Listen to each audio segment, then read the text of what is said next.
Yeah, yeah, you know what it is.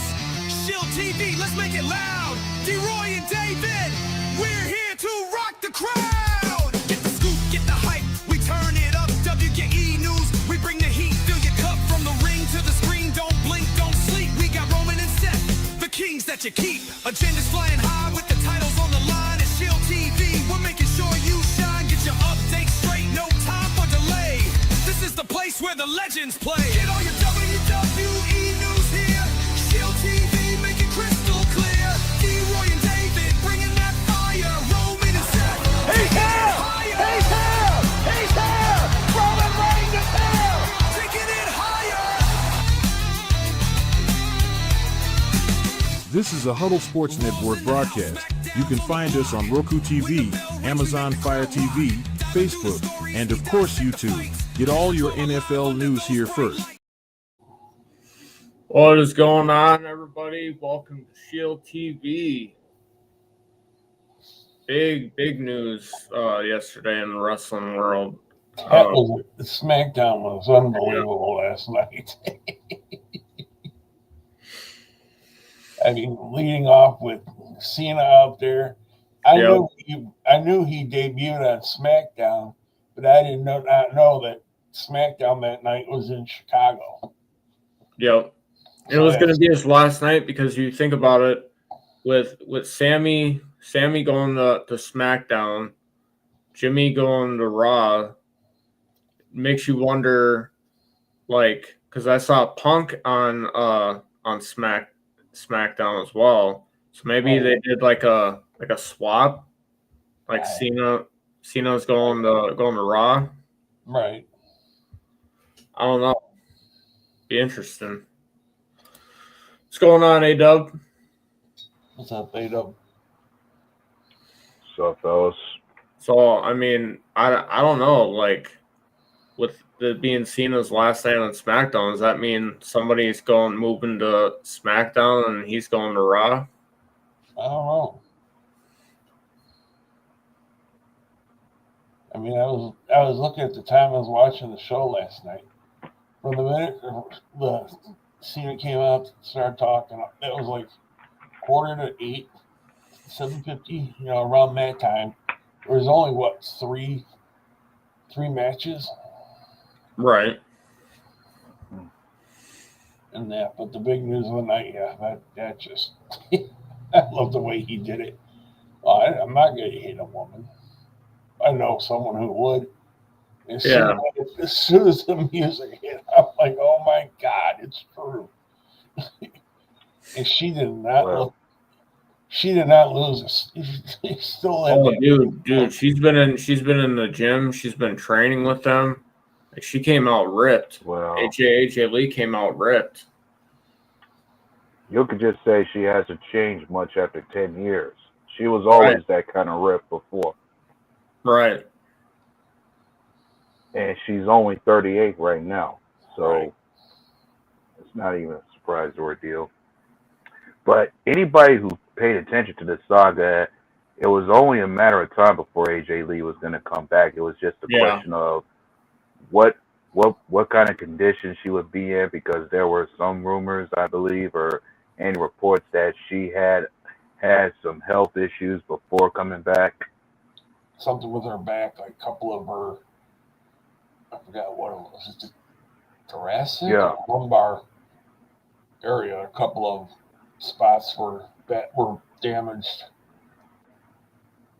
But, and plus, what kind of, storyline they're going to fit her into, Right. Which, teaming up with her husband is good. I love Seth Rollins' reaction last night, like,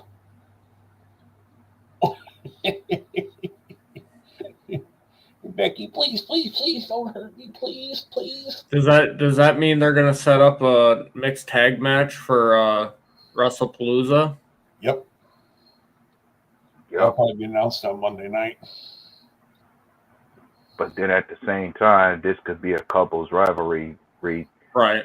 This feud is going to transpire on WrestlePalooza.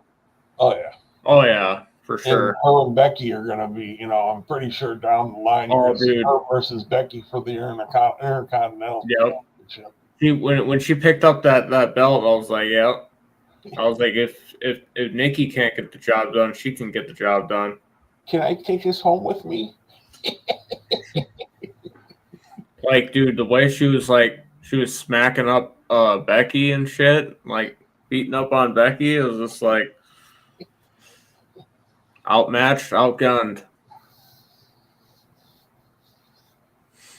As I said, that look that she always had, that crazy look in her eyes, and that I'm like, yeah, she's still the same old character.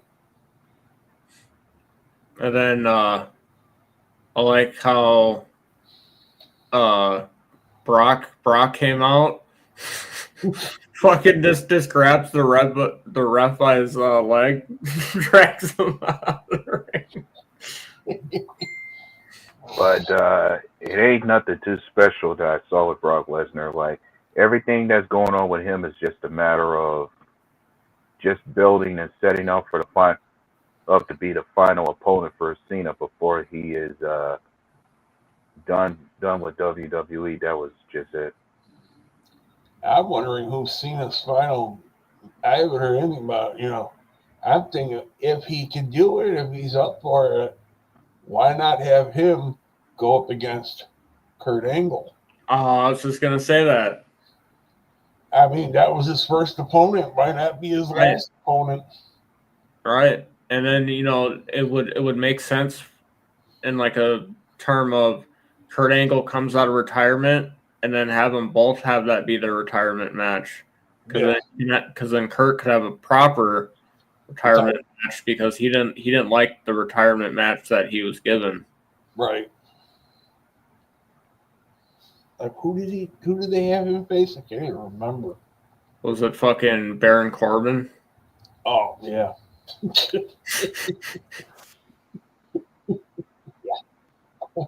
Retirement. Yeah, so Yeah, then it's almost like they're hinting at Angelo Dawkins and Montez fucking splitting up. Like, but it's like why are we continuing going down this road with tag teams, like splitting them up and shit? It's like, well, of how from good many SmackDown is with their tag division, it's like, why ruin it? Well, from some people's perspective, Angelo Dawkins and Montez Ford, they're more than skilled and talented enough to where they should have a singles run at some point down the road. That's the reason they're wanting to split them up. Like, there's been so much talk from some critics that maybe Montez Ford could function far better as a singles competitor than he does in tag team wrestling, which is why they feel like him and Angelo should split. Right. And for years, they also rumored. Right, but I think I mean, the better tag team that's been better by themselves has been DIY. Yeah. And Yeah, but that same set, yeah, Johnny Gargano and Tommaso Ciampa, but even they had their moment in time where they split up and both men thrived as singles competitors. That's what I'm saying. that Like, was even D-Generation X. Yep. Mm-hmm. Gargano and Ciampa, those matches they had in NXT against each Oh other. my god. I remember. Well, one could say that's what's about to happen when it comes to the Street Profits. Like, they believe in the idea that both men can thrive as singles competitors, that they're going to split and let them have a singles run. Now it's just gonna be a matter of the like what the storyline's gonna be based off of. Like, one's gonna obviously turn on the other, but is it gonna be the matter of, oh, you're holding me back, you're holding me down, Right. you're the reason why we're not doing so great, yada yada yada.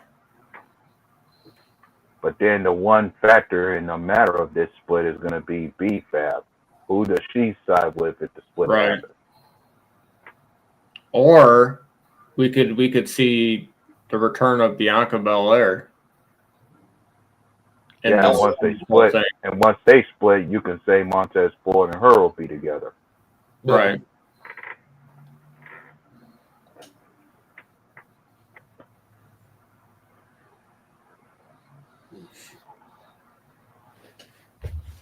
I'm interested in this Drew McIntyre and Cody Rhodes thing. That's a rumor to Well, be Drew- coming up too at WrestlePalooza. Yeah. Yeah, well, Drew's got his hands full with Randy Orton right now. And they face each other again. Which this which next Cody's took time off because he had his kid. So I feel like when Cody comes back, I feel like they're gonna bump heads for what Drew did to him. It's only a matter of time. Mm-hmm. They said they got this next SmackDown. You're going to see Drew and Randy again, and Jade Cargill's going after Tiffy next Friday. Yeah. Again. Another title shot, you know. You think she might win it, or you think they're going to keep it on Tiffy still? Or they're gonna try to push Nia Jax up to be a contender again. Yeah, Which that's also a possibility. right. And then with the Sami Zayn open challenge, do we see Solo fucking want his rematch? Yeah, I can see it. Him wanting it. Him and his whole fucking MFT shit. I'm waiting for Tama Tonga to come back. It's been rumored that he's supposed to return soon. So I wonder how his whole outlook on the MFT is going to be, considering before he left, him and Jacob really didn't see eye to eye with Solo when Solo lost to Ula Fala.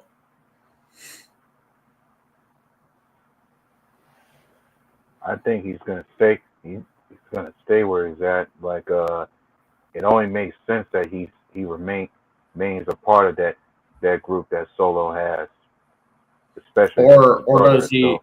or does he take over the group? I'm not sure if that's happening. Like, he's not fit. He's not lead.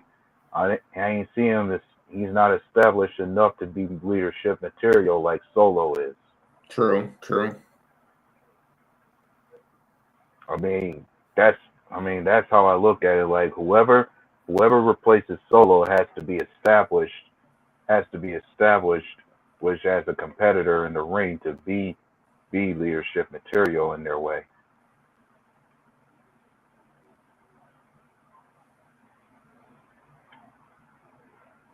I'd like to see WWE do something with Tama Tonga and Tonga Loa as a tag team.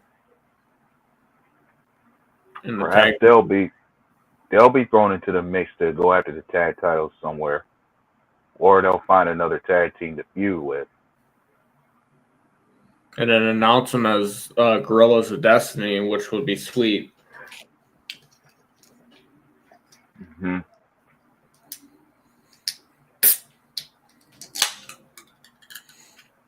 Now, who do you think could be a next opponent for Logan Paul? I'm not sure he's getting back on television anytime soon after fighting John Cena.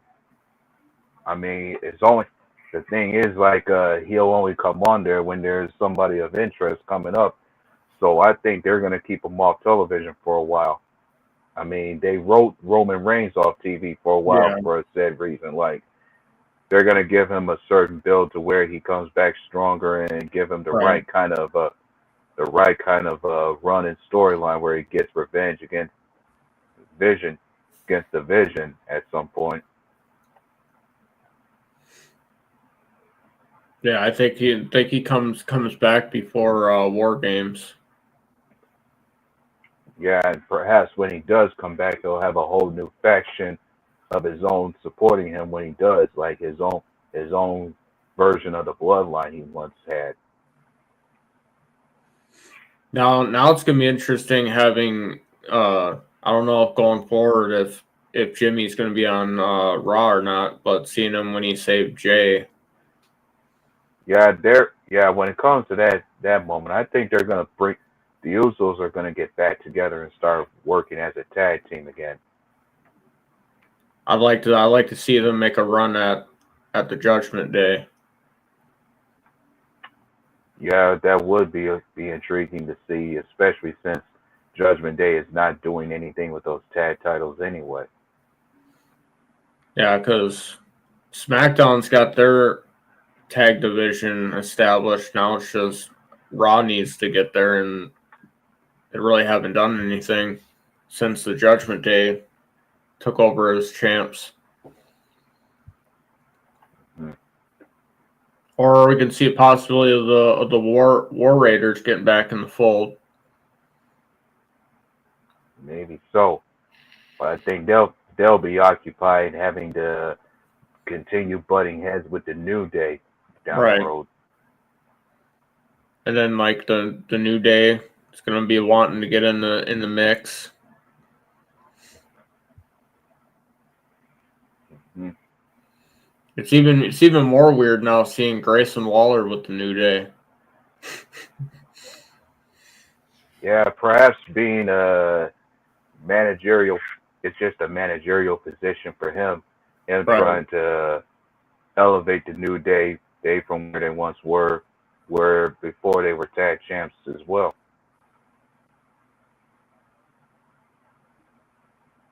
And then I was also hearing today that Wade Barrett ain't gonna be on commentary. Which I'm quite sure some folks are not going to be tripping too much about. I mean, you don't like if there's any like sure Wade Barrett might have had his moments, but I barely pay attention to him when he's a commentator at the most. Right.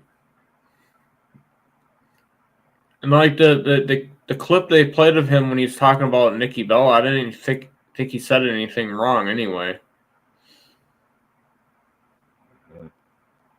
And it was already leaked out before that Nikki Bella and Becky Lynch were both off script when it came to the promos they gave taking jabs at each other before. Right.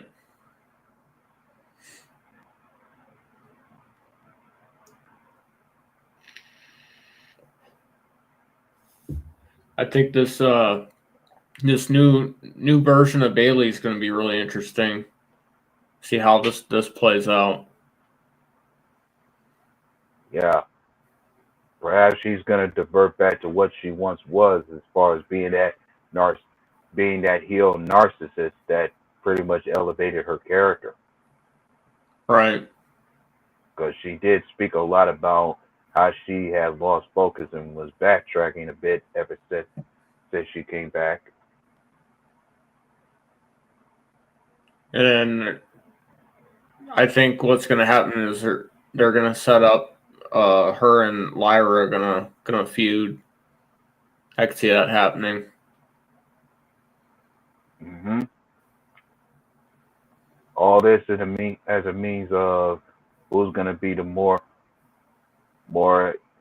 superior one between the two, perhaps. But even maybe there could be either there's gonna be any more bad blood between the two, or perhaps they find a way to make up and be a tag team again. Not sure. Yeah, But when it or comes down to it, it's gonna be a matter of who's. It's gonna be a matter of championships between the two right. that stands out. Or it can end up seeing a possibility where Bailey turns heel and then makes Lyra turn heel with her, and they become a tag team. Well, from my perspective, neither one. Bailey has more to gain being a heel than Lyra Sure. Valkyria does, so I could say maybe Bailey's could make that turn, but at the end of the day, it's just a matter of Bailey reestablishing her character there at the most when she comes back. Right.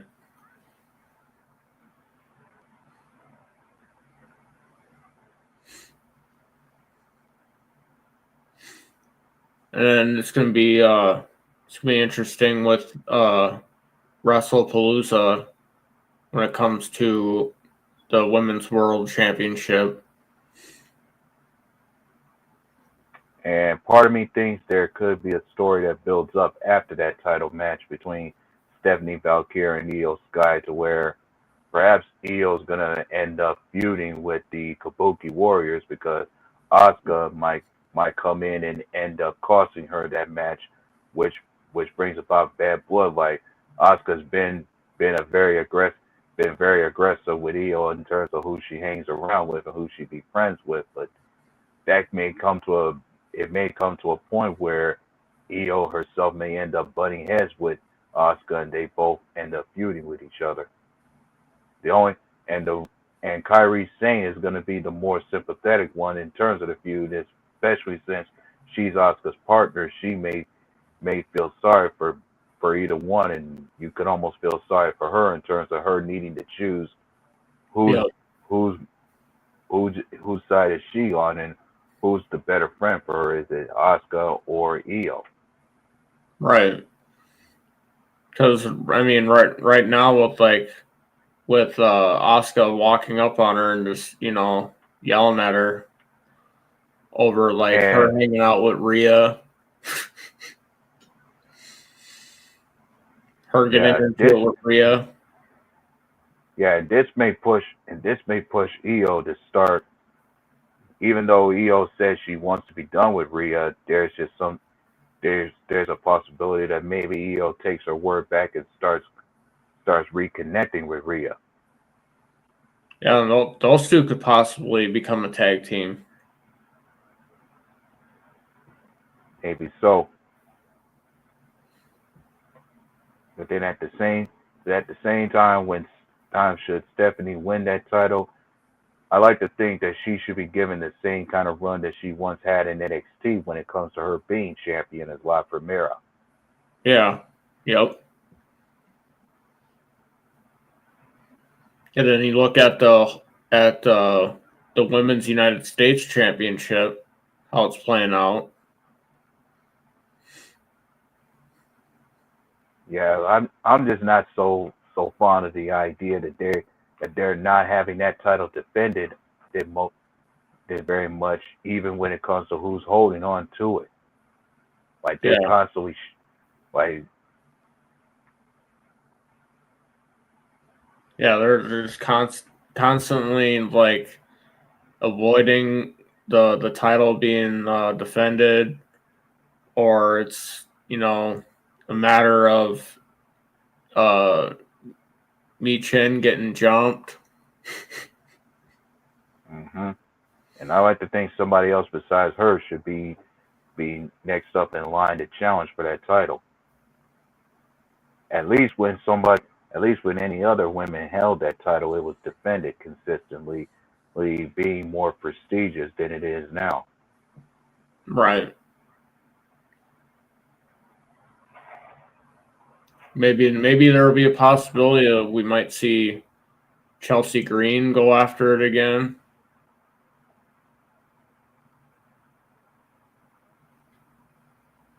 Maybe so.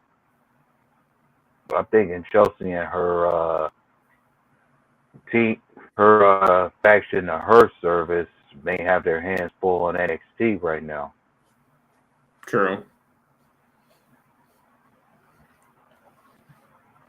Or we may see Jordan Grace get pushed up to the main roster.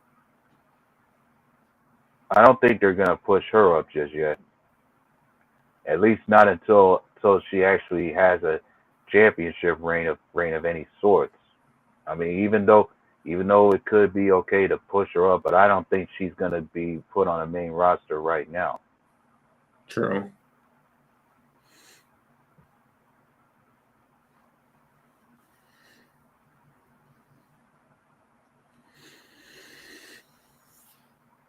So you think WWE made the right call to go from Peacock to ESPN?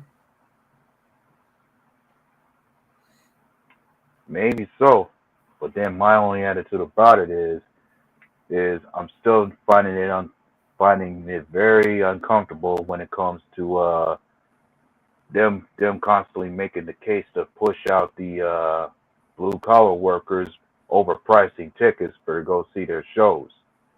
Like you're pushing out the very fan base who's been pretty much making that organization blockbuster to see. Like the majority of your fan base was blue collar workers who enjoyed a certain era of wrestling, and now you're forcing them out with overpricing these tickets so much. Right.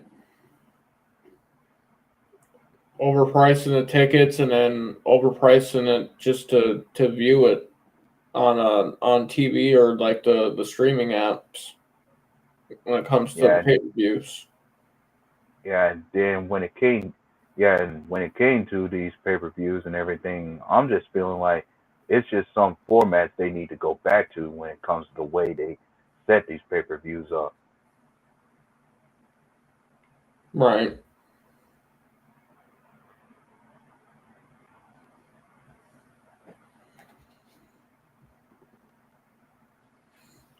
I'd hope to think like the format gets better when they go to ESPN.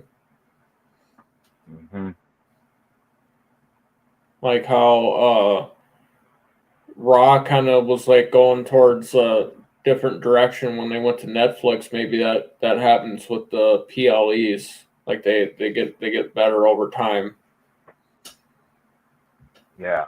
But then all these sponsors that they put in the WWE ring is a problem too. Like back in the day when it came to how WWE operated, you usually didn't see no those sponsors or any other product names surrounding the wrestling ring or in the ring like that. Like it was sacred ground when other people was running it firmly. Yeah, that's true. I think they kind of copied that idea from AEW.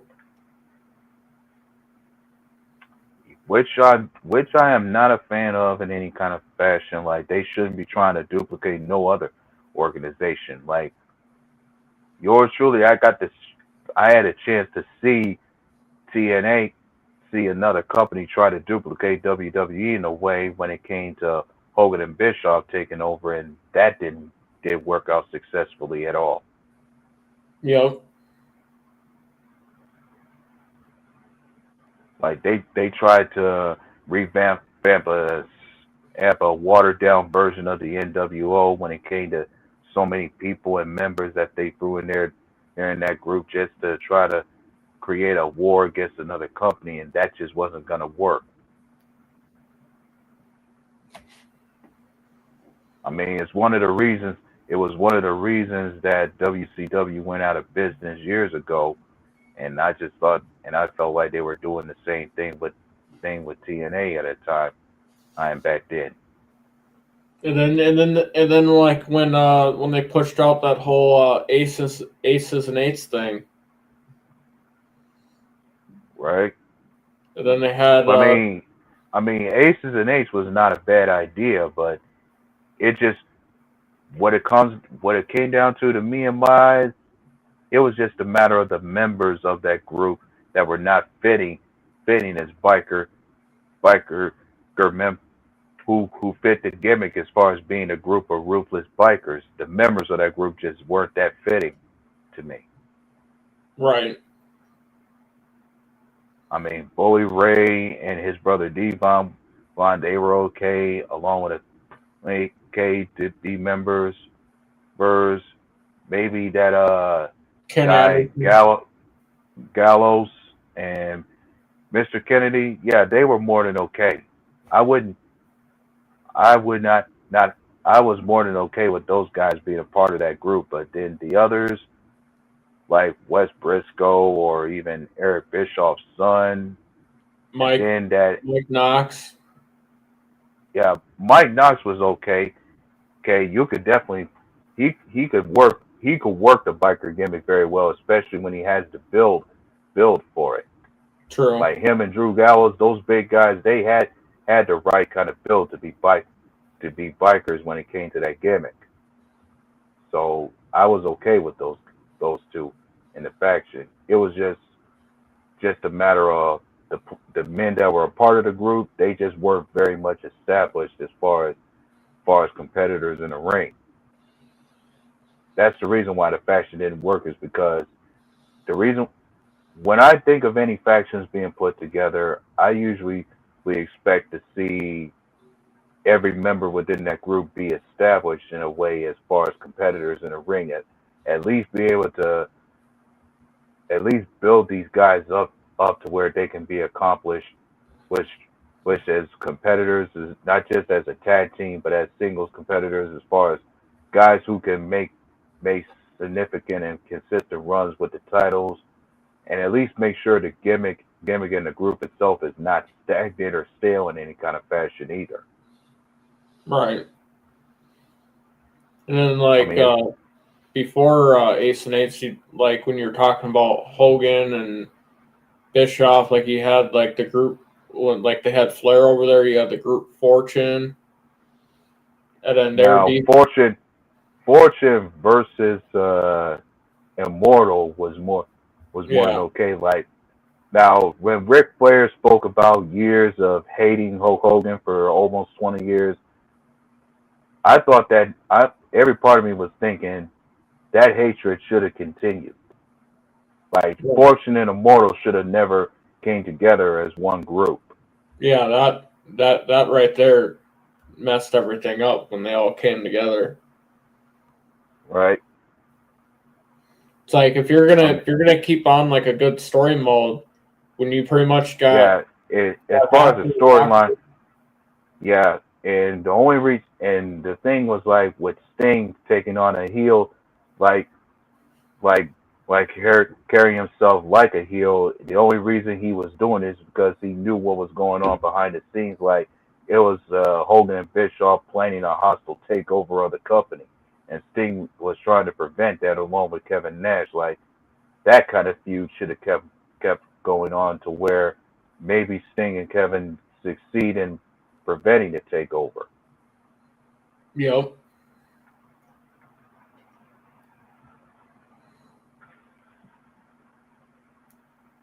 But then, funny thing is, they foreshadowed.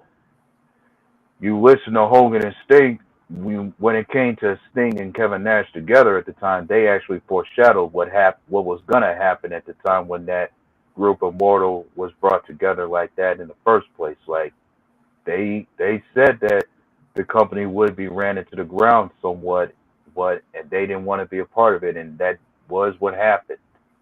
And Sting himself did mention history repeat itself once again, and if you reference that together, it means what happened in WCW years ago was going to happen in TNA.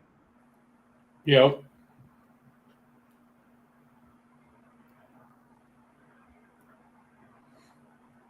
And then how you had Mick Foley show up to Impact and try to somewhat make it like WWE. Mm-hmm.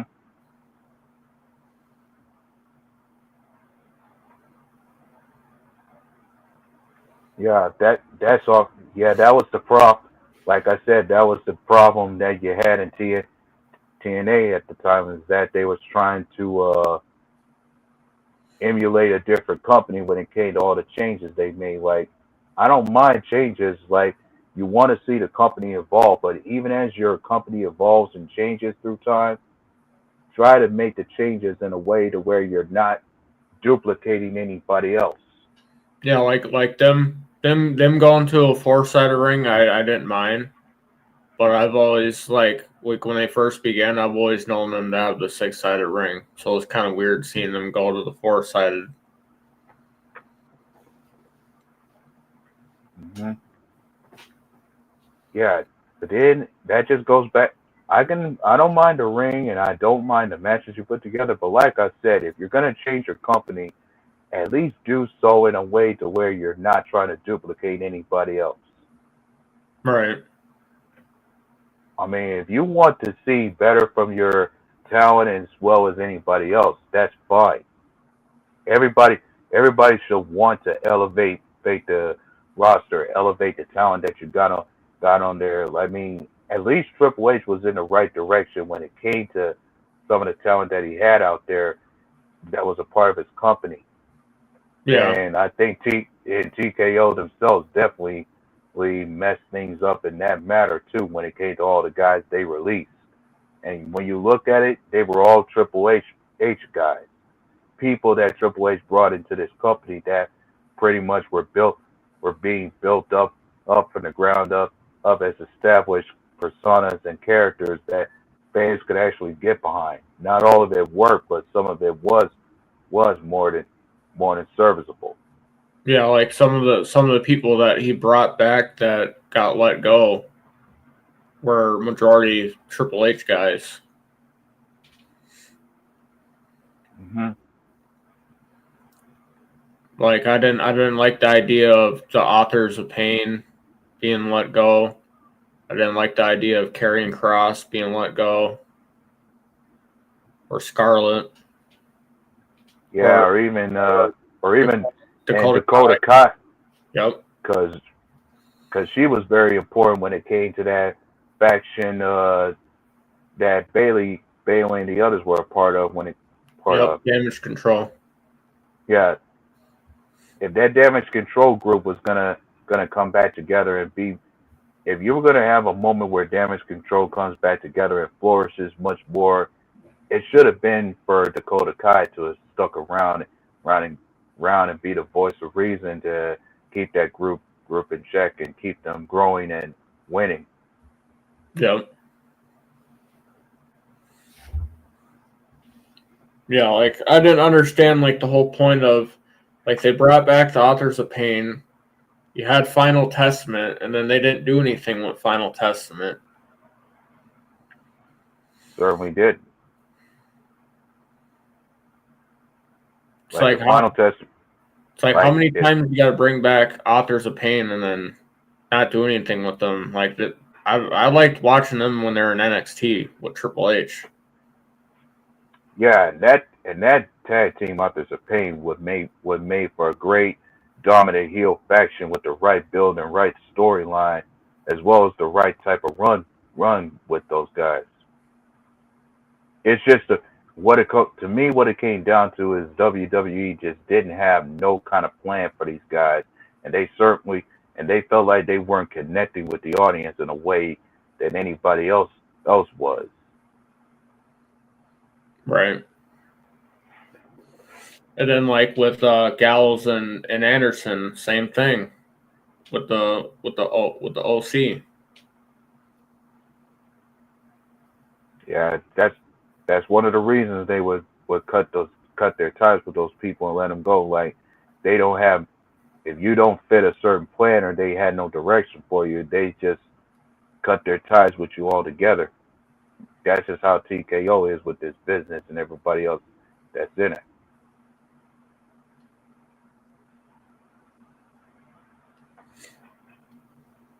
I'm wondering if we may see William Regal become a general manager on Raw. If that's a possibility.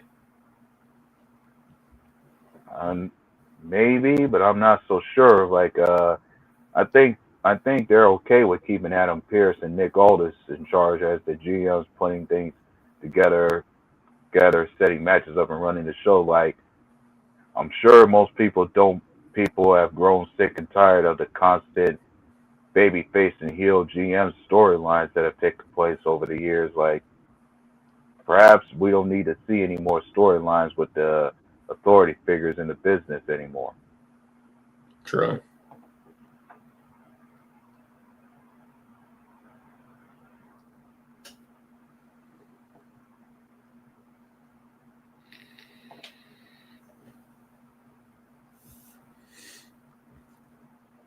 I'm also interested in this story with Dominic in the Judgment Day.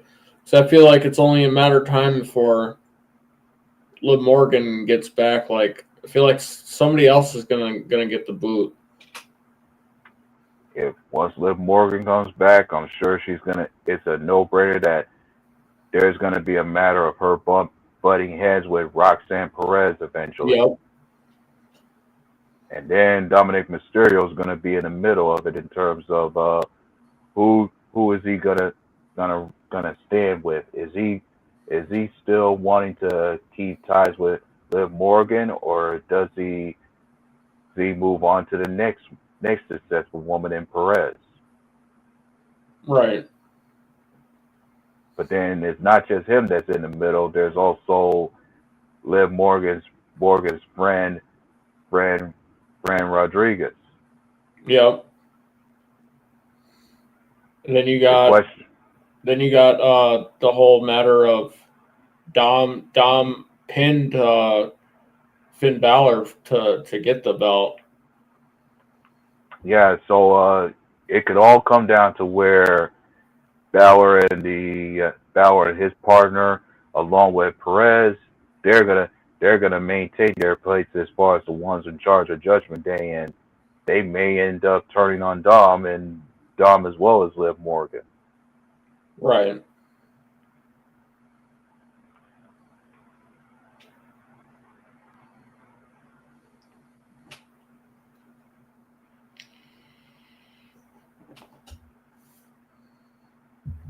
Because you can totally tell, like, after he took the belt from Finn, there's still some noticeable tension between the two, like post WrestleMania. Finn Balor may feel threatened that his position as the leader of the Judgment Day is being threatened by Dom in some ways, or Yeah. perhaps, and then Liv Morgan's position with the Judgment Day could easily be threatened by Roxanne Perez in a way. And then how leading up to that, that's all Finn Balor wanted to do was get the Intercontinental Championship, win a belt. Mm-hmm. Then he gets up to that point. Dom gets thrown into the match, and then he gets pinned by his partner. Mm-hmm. And then you seen it when it came down to Pulse, Damian Priest and Finn, like the same, almost like identical. Yeah, Priest has his hands full, buddy, full in a feud with Aleister Black right now. That I think is gonna be continue to be a good feud. Yeah, but Aleister Black's real feud has to be with Ron Kelly.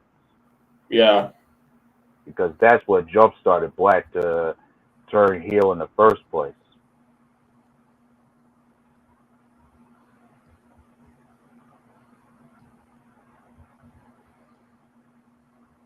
I'm almost wondering if we, like, in the future, see Aleister Black have a group like he had in AEW. Yeah, one could wonder maybe.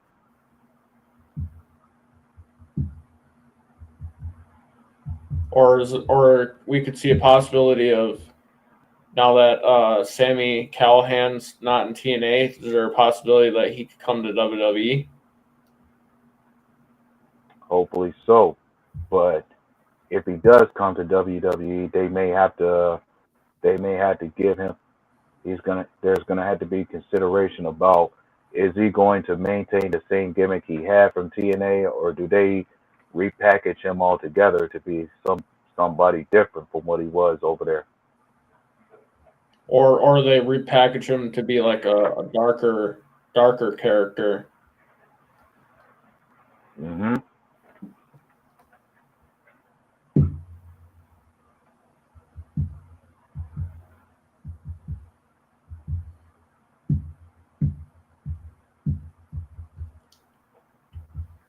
Yeah, there's definitely a lot to be questioned about what they're going to do with him. I'm I'm waiting for, still waiting for Zilla Fatu, but I don't know if that's gonna happen right away. Probably not, given what has on his plate where he is right now, being part of a group with Enzo Amore and all. Yeah, Yeah, I'm not so sure. I'm not so sure. They're sure he's coming to WWE right now. like how they kept teasing it, and then Yeah. when he showed up to TNA, he ended up getting into like a beef with the Usos' dad Rikishi, all because he was wearing face paint from Jeff Hardy. hmm He didn't like the idea that he was wearing face paint. Right. Well, when I think of TNA, I like to think at some point maybe some TNA stars should form a group that fuse with some NXT stars, like NXT and TNA. They borrowing superstars to come on their shows is starting to sound great. It's starting to change a lot of things too. And Trick Williams as the TNA champion is definitely turning heads as well. Right. And then you got the whole thing like with Dark State as well. Yep. But then I look at that group to just be a watered down version of the Shield in a way. True. Just a group of hot shots just jumping the ring, going after everybody and all. But then my thing is like I'm not seeing much from them that doesn't remind me of the Shield in a way. Right. At least when the Shield, at least when the Shield was established back then, those guys actually, when they came together, at least they were very established as a formidable group, able to run through and take down everybody. And each member of the Shield became an established singles competitor in their own way, Right. even when they was together. Yeah, they all came respectable singles competitors and champions. Mm-hmm. Now there's talks of we could possibly see Chris Jericho at the Royal Rumble. Personally, I'm thinking Jericho could be past his prime where he needs to retire eventually. It's only so long. You think he's just coming back for a retirement match? Maybe so. Like if he comes back to the Royal Rumble, it could be for just one more run in the WWE and then let him ride off in the sunset in the same manner as Cena. Like Jericho doesn't have anything more to do when it comes to any company he's a part of. Like when it comes to the WWE, he's pretty much done everything. So there's really nothing more for him to do. Right. I mean, it'd be cool, like him winning Money in the Bank per se. Mm-hmm. Maybe. Or him going in a retirement match against Kevin Owens, the very guy that broke them up. Yeah, that could work too. I'm just saying, like I said, if Jericho comes back, it's just going to be a short run for him to ride off into the sunset because, from my perspective, like I said, there's really nothing more for Jericho to prove or to do in the WWE because he's already ready established. He's already a ready established legend in the business, just like Randy Orton. Right.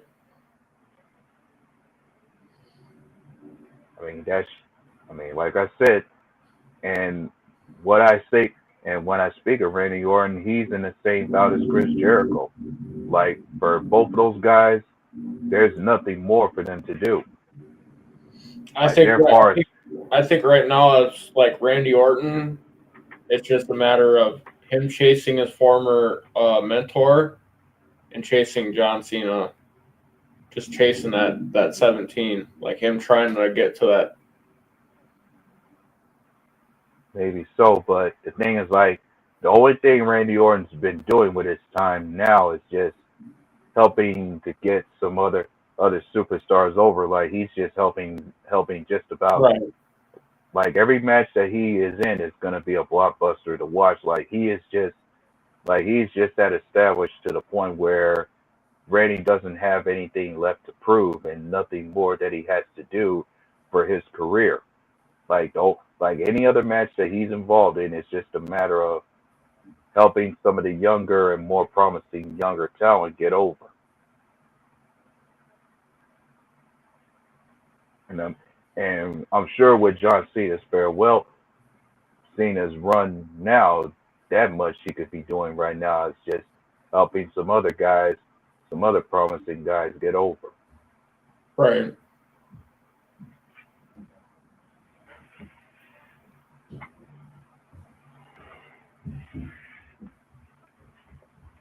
And Sami Zayn's plan with defending the U.S. title like he is, I like the idea. Have that open invitation as far as defending that title against anybody who wants a shot at it. And like he mentioned how John Cena put him on the map when it came to that open challenge for the title, and he wishes to do the same. So I'm saying, like, at least from that angle, Sami Zayn's gonna stay busy, and that title that he holds is gonna be prestigious.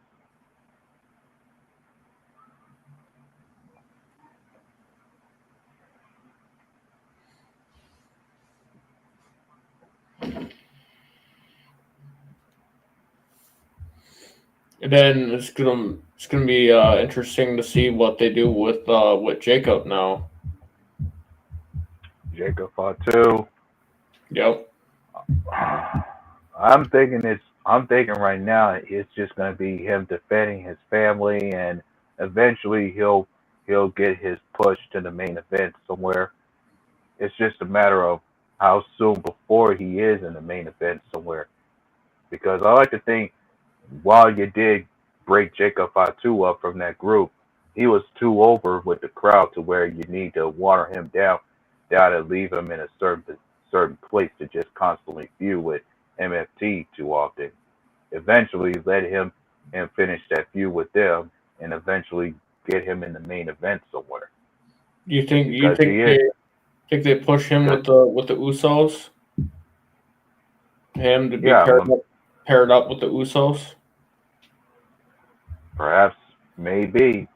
I mean, I'm thinking Jacob Fatu is too valuable in his way to where he does need to eventually get pushed to another pitcher, as far as you can't keep him at mid-level for too long. Right.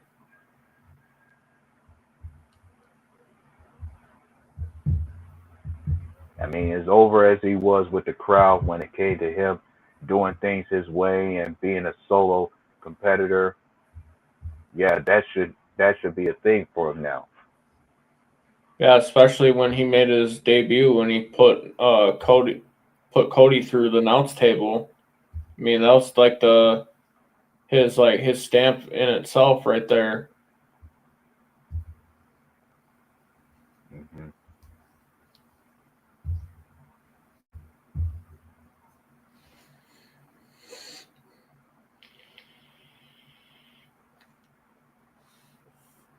Or there's a possibility that he could be one of the members that is a part of Roman's new group when Roman comes back.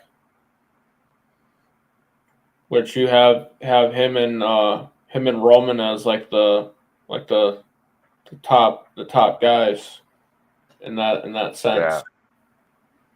Yeah, but here's the thing. Roman himself has to be very familiar with Fatu with Jacob when it comes to them having butt heads with each other, when Jacob was a part of that other bloodline with Solo. So that's where tensions could could boil up to where, does Jacob Fatu know Roman Reigns' family to where he could actually be okay with being with him and all. That's also true. But then one thing that shocked me the most was Bronson Reed. Who knew he was actually really a Samoan this whole time? Yeah. Roman Reigns just exposed that, like, this guy is Samoan. Like, don't you mean that? Doesn't that mean you actually belong to me? Yep.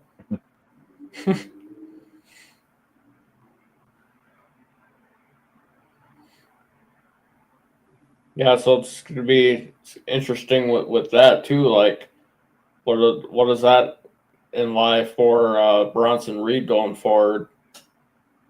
Well, part of me thinks that eventually the Usos are going to be feuding with Reed and Bronson Reed and Braun Breaker now going forward. Yep. Now does that turn Jimmy's attention away from the MFTs? For the time being, it probably will. Like, Jacob Fatu will, after ride solo, load to take MFT down since Jimmy's going to be occupied with his brother.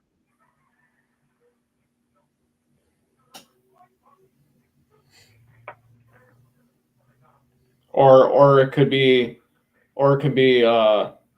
Jacob and Sammy taking out MFT together for the time being.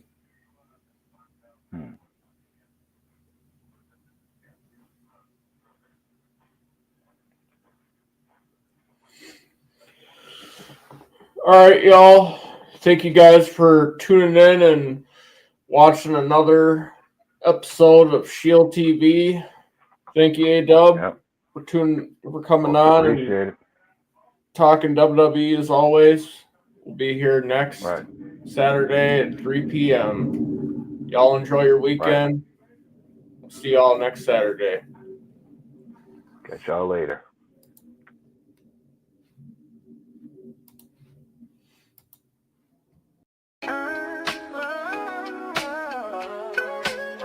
Yeah, yo, it's game time, ain't no messing around. Huddle Sports Network, the best in town. From NFL rumors to the latest trends, we got all your sports, just tune in, my friends. Catch us on Roku, Fire Stick, take your pick. Facebook, YouTube, where the action's slick. Daily shows that drop like a bomb. From 10 to 11, it's Ken and Ken, stay calm. Huddle up, catch the vibe, feel the rush. Get your news, get your fills in the clutch. Over 27 podcasts, we breaking it down. Join the team, Huddle Sports, wear the crown. Live every weekday, it's how we roll. Lions Talk with Jeremy B, we taking a stroll. From 11 to 12, don't miss a beat. We break down the game, make the info sweet. The Daily Huddle Podcast, noon to 1. CST Zone, we're just having fun. Toss your doubts, we bring the facts. Tune into the Huddle.